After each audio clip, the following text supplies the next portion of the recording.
صلی اللہ علیہ وسلم کے طفیل اللہ نے وہ مقام اور کام عطا کیا ہے کہ دوسری امتیں اس مقام اور اس کام پر رشک کرتی ہیں۔ ہمارے نبی کی شان اور آپ کا مقام اگر ہم دیکھیں اور خود کو پر غور کریں، گریبان میں جھانکیں، آئینہ دیکھیں، تو ہم یہ پائیں گے کہ ہم کسی حال میں اس قابل نہیں تھے کہ ایسے عظیم نبی کی امت میں پیدا ہوتے، لیکن اللہ نے اپنے کرم سے و اپنے فضل سے ہمیں اس امت میں پیدا فرمایا۔ اس پر ہمیں اللہ کا جتنا شکر ادا کرنا چاہیے اتنا کم۔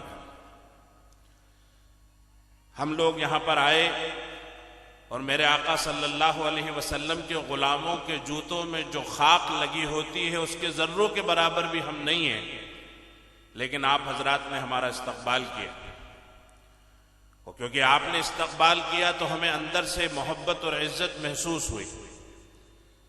کسی شخص کا استقبال کوئی علاقے کا کوئی لیڈر کرے، کوئی عالم کرے، کوئی مفتی کرے تو اس کو بڑا اعزاز مانا جاتا ہے۔ اگر کسی کا استقبال کسی صوبے کا وزیر اعلیٰ کر دے، کسی ملک کا وزیر اعظم کر دے، کسی مملکت کا بادشاہ کر دے تو اس کو ایک بڑا اعزاز مانا جاتا ہے۔ ذرا تصور کریں کہ جس شخصیت والا صفات کا اس روئے زمین پر خود اللہ استقبال کرے، اس کا مقام و مرتبہ کیا ہو۔ ہم سب سورہ علم ترا پڑھتے ہیں اور 10 صورتوں میں سے عام طور پر 2 صورتوں سے ہی کام چلاتے ہیں۔ ہر رکعت میں علم ترا لإلاف، علم ترا لإلاف۔ یہ سورہ علم ترا کیا ہے؟ یہ واقعہ فیل کیا ہے؟ میرے آقا محمد مصطفیٰ صلی اللہ علیہ وسلم کی ولادت بسعادت 570 عیسوی میں ہوئی ہے، اپریل کے مہینے میں تقریباً، اور فروری کے مہینے کے اندر یہ واقعہ ہوا ہے۔ ایک بادشاہ کعبہ کو ڈھانے کے ارادے سے، بیت اللہ کو منہدم کرنے کے ارادے سے آیا۔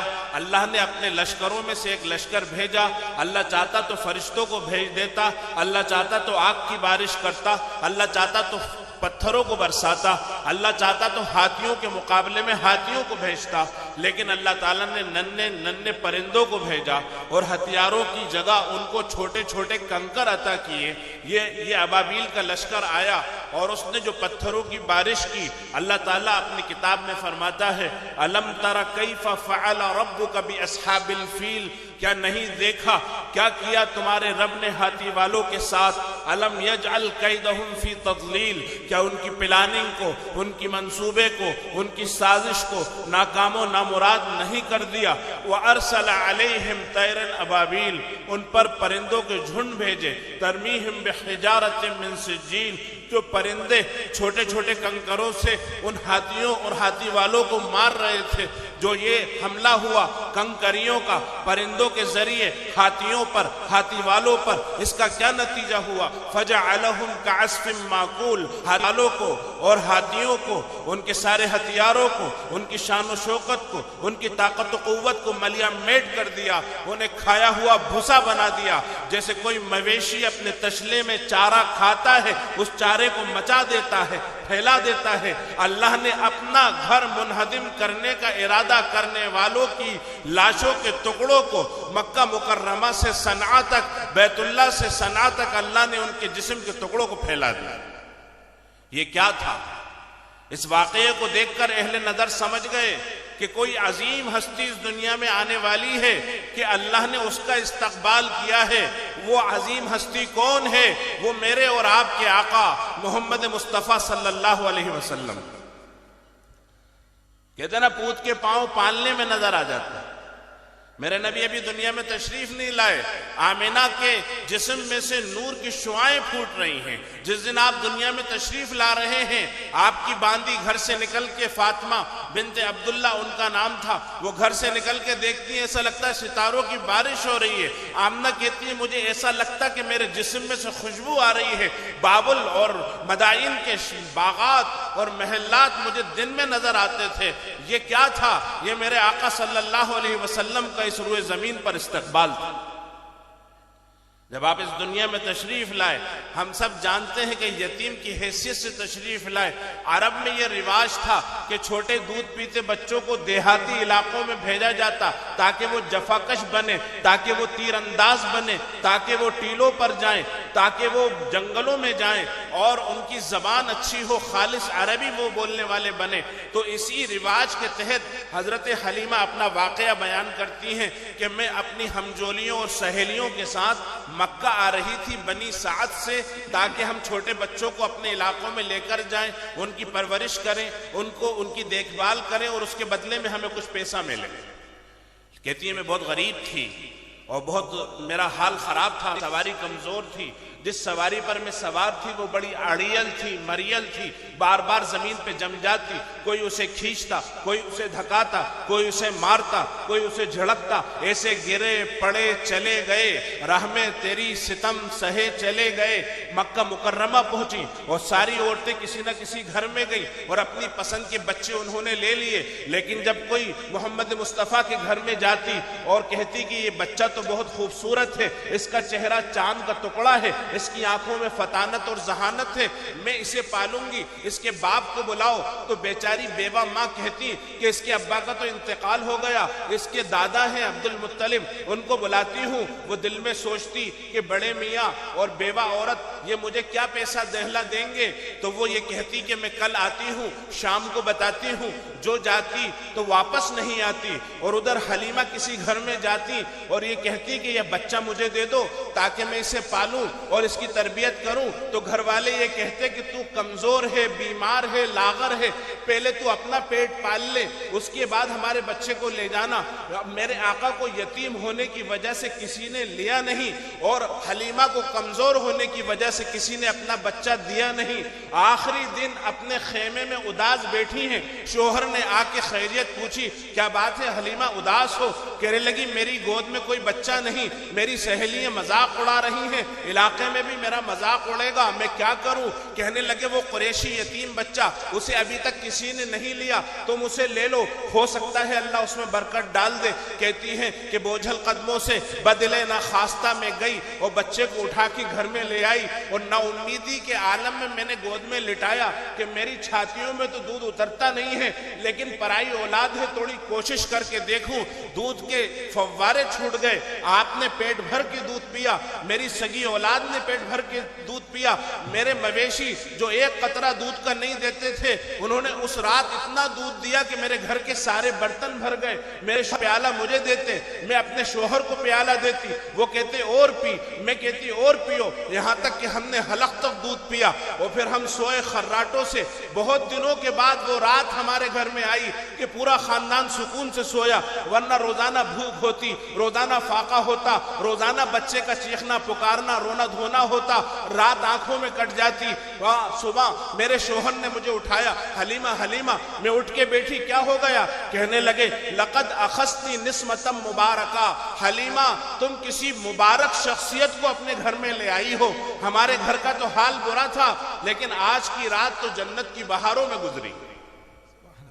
پھر جب صبح قافلہ روانہ ہوا، اپنی اونٹنی پر سوار ہوئی، وہ اونٹنی جو مریل تھی اڑیل تھی وہ دوڑے لگا رہی ہے، اس کے تو پر لگ گئے، وہ چل نہیں رہی، اڑ رہی ہے، پورے قافلے کو اوورٹیک کر رہی ہے۔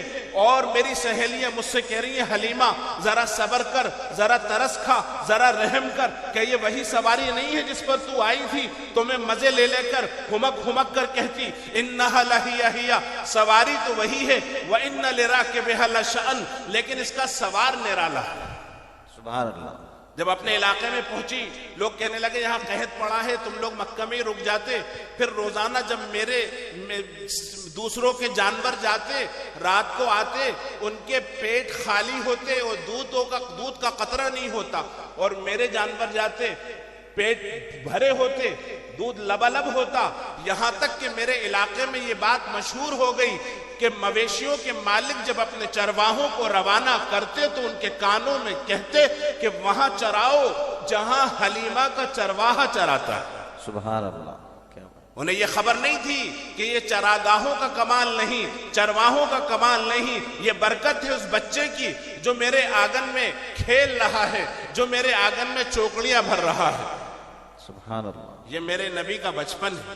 بے شک جب بچپن میں ایسی برکت ہے تو اس شن میں کیا برکت ہوگی جسے آپ لے کر آئے. بے شک. میں زیادہ تفصیل میں نہیں جانا چاہتا، لیکن میرے آقا کی عادت و اطوار، میرے آقا کا اخلاق، میرے اللہ نے خود اپنے نبی سے فرمایا وَمَا أَرْسَلْنَاكَ إِلَّا رَحْمَةً لِلْعَالَمِينَ. نبی جی ہم نے آپ کو سارے عالموں کے لیے رحمت بنا کے بھیجا ہے. ہماری مخلوق جاندار ہو تو آپ اس کے لیے رحمت ہو، ہماری مخلوق بے جان ہو تو آپ اس کے لیے رحمت ہو، ہماری مخلوق جانور ہو تو آپ اس کے لیے رحمت ہو، ہماری مخلوق انسان ہو تو آپ اس کے لیے رحمت ہو، ہماری مخلوق مسلمان ہو تو آپ اس کے لیے رحمت ہو، اگر ہماری مخلوق کافر ہو آپ اس کے لیے رحمت ہو، ہماری مخلوق کالی ہو آپ اس کے لیے رحمت ہو، ہماری مخلوق گوری ہو آپ اس کے لیے رحمت ہو، ہماری مخلوق مرد ہو آپ اس کے لیے رحمت ہو، ہماری مخلوق عورت ہو آپ اس کے لیے رحمت ہو، ہماری مخلوق دیہاتی ہو آپ اس کے لیے رحمت ہو، ہماری مخلوق شہری ہو آپ اس کے لیے رحمت ہو. وَمَا أَرْسَلْنَاكَ إِلَّا رَحْمَةً لِلْعَالَمِينَ. نبی جی ہم نے آپ کو سارے عالموں کے لیے رحمت بنا کے بھیجا ہے. بے شک. مثال کے طور پہ پانی ہے، پانی بے جان ہوتا ہے، اس میں روح نہیں ہوتی. ایک صاحب وضو کر رہے ہیں، صحابی رسول، اور پانی کو چھپا چھپ استعمال کر رہے ہیں، بہا رہے ہیں. آپ تشریف لائے، آپ نے فرمایا ما ھذا الاسراف، یہ کیسی فضول خرچی ہے. وہ حیرت میں بولے افی الوضوء اسراف، کیا وضو میں بھی اسراف ہوتا ہے؟ میرے آقا نے فرمایا ہاں. وَلَوْ كُنْتَ عَلَى نَهْرٍ جَارٍ، اگر بہتی ندی پر بھی بیٹھ کر وضو کر رہے ہو اور پانی زیادہ استعمال کر رہے ہو، یہ اسراف ہے، یہ اللہ کو ناپسند ہے. کوئی پانی کے ساتھ اگر مس بیہیو کرے، کوئی پانی کا مس یوز کرے، پانی کی فضول خرچی کرے، پانی کا اسراف کرے، میرے نبی کہتے ہیں کہ یہ نہیں چلے گا، کیونکہ میرا رب رب العالمین ہے، رحمان رحیم ہے، اور رسول رحمت للعالمین ہے، اور کتاب رحمت ہے، دین رحمت ہے، ہر طرف رحمت ہی رحمت ہے. اگر کوئی ظلم کا معاملہ پانی کے ساتھ بھی کرے گا یہ میرے آقا کو ناپسند ہے. بے شک. ایک عورت نے بلی پالی، فرمایا اس کو باندھ دیا، اس کو بند کر دیا، نہ کھانا پانی دیا، نہ اسے چھوڑا کہ وہ چوہے کھا کے پیٹ بھر لے. بلی بھوک پیاس سے رو دھو کر مر گئی. میرے نبی نے فرمایا قیامت کے دن اللہ اس عورت کا نہ روزہ دیکھے گا نہ نماز دیکھے گا، بلی کے ساتھ بدسلوکی کرنے کی وجہ سے اسے جہنم میں ڈال دیا.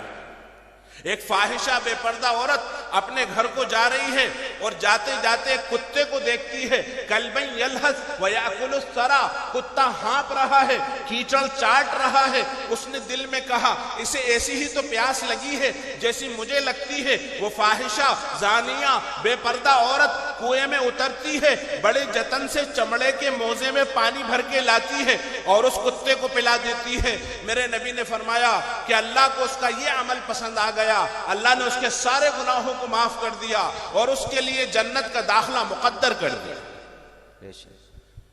فی کل ذی کبد رطبۃ اجر، اگر ایک کیڑا بھی ہے اور اس کی رگوں میں دوڑتا ہوا خون ہے اور اس کے دل میں دھڑکتا ہوا، سینے میں دھڑکتا ہوا دل ہے اور اس کے جسم میں جان ہے، اگر تم اس کے ساتھ اچھا سلوک کرو گے اجر ملے گا، بس سلوکی کرو گے اللہ کے غصے کے شکار ہو جاؤ گے.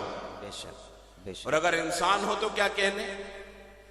آپ نے فرمایا اے لوگوں، جب تم کسی علاقے میں جاؤ وہاں کوئی میلہ ہو، میلے میں تماشا ہو، تماشے میں بھیڑ ہو، بھیڑ میں تمہارا اپنا بچہ ہو، دل کا ٹکڑا، جگر کا گوشہ، نہایا دھویا، سجا سنورا اور محبت امڑ کے آئے اور دل یہ چاہے کہ میں اسے اٹھا لوں اور اسے چوموں اور اسے پیار کروں، ایسا ہرگز نہ کرنا.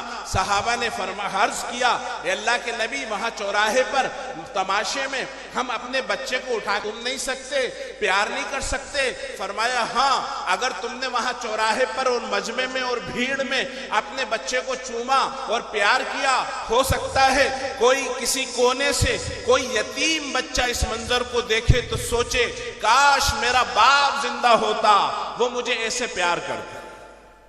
ایسے دلوں کی نزاکتوں کا خیال رکھنے والی نبی، خیال رکھنے والی شریعت اللہ نے ہمیں عطا فرمائی. بے شک. میرے نبی جو